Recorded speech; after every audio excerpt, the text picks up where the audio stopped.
queridos amigos, muy buenos días, bienvenidos a este café espiritual. Permítanme iniciar esta reflexión con un texto de San Juan en el capítulo 8. El Señor se dirigió al monte de los olivos. Por la mañana volvió al templo. Todo el mundo acudía a él y sentado los instruía. Los letrados y fariseos le presentaron a una mujer sorprendida en adulterio. La colocaron en el centro y le dijeron: Maestro, esta mujer ha sido sorprendida en adulterio. La ley de Moisés ordena que mujeres como esta sean apedreadas. ¿Tú qué dices? Decían esto para ponerlo a prueba, para tener que acusarlo.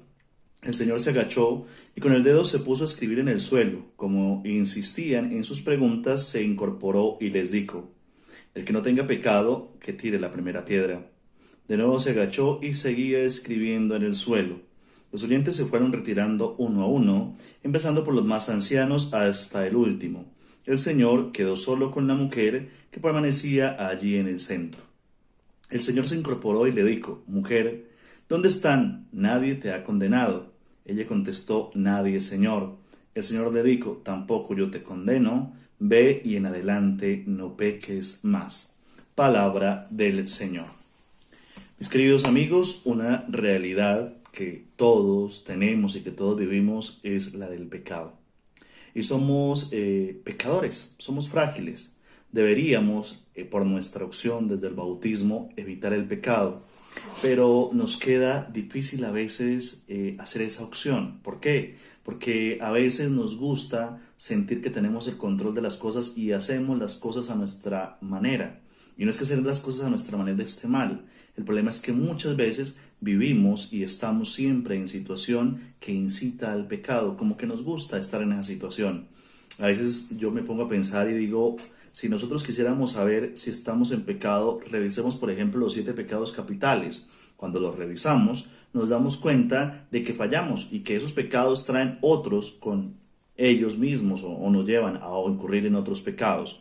Entonces, yo pienso que la primera realidad es que nos acostumbramos. Si vemos el texto que está tomado de San Juan en el capítulo 8, como ya les decía, vemos la misericordia del Señor. El Señor entiende que somos frágiles, que nuestra fragilidad debe, pues de alguna manera, ser redimida, pero también esa fragilidad que es redimida debe llevarnos a nosotros con la redención a transformar la vida. Pero pasa que muchas veces nos quedamos juzgando el pecado de los demás, nos quedamos juzgando a los otros y se nos olvida que nosotros hemos sido perdonados. Entonces, queridos hermanos, es la primera reflexión. Entonces, no dejemos de buscar el camino de Dios. A veces uno entra en lo que llamamos el desierto espiritual, nos da miedo, nos alejamos, sentimos que el pecado ya sobrepasó la fuerza que tenemos para vencerlo. Pero se nos olvida una realidad: la fuerza no es nuestra, la fuerza viene de Dios. Y cuando uno entiende esa realidad, sabemos entonces que Dios actúa por cada uno de nosotros para ayudarnos si queremos a buscar la santidad. Pero es una cuestión de querer, porque Dios no obliga a nadie a ser santo y a buscar esa santidad.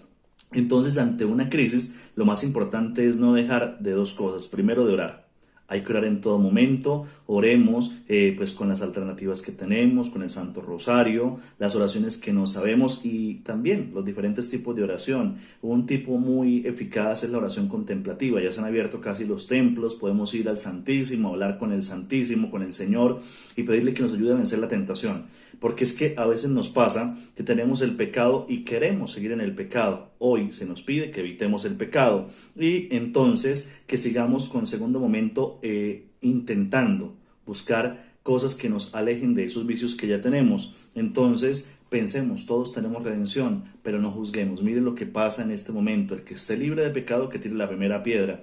Y nosotros muchas veces juzgamos a los demás porque pecan de manera diferente a nosotros. Pues bien, queridos hermanos, es esta reflexión. Así estemos en un desierto, así no podamos salir de un pecado o de un momento de desesperanza, siempre Dios está con nosotros y está para nosotros, está con nosotros y para nosotros. Y entonces pidamos más a Dios, busquemos la confesión y desde nuestra oración humilde y confiada busquemos la redención. Todos podemos alcanzar la salvación, pero ante todo podemos alcanzar caminos que nos alejen de lo que nos aleja de Dios. Pues, queridos hermanos, feliz día y feliz café espiritual.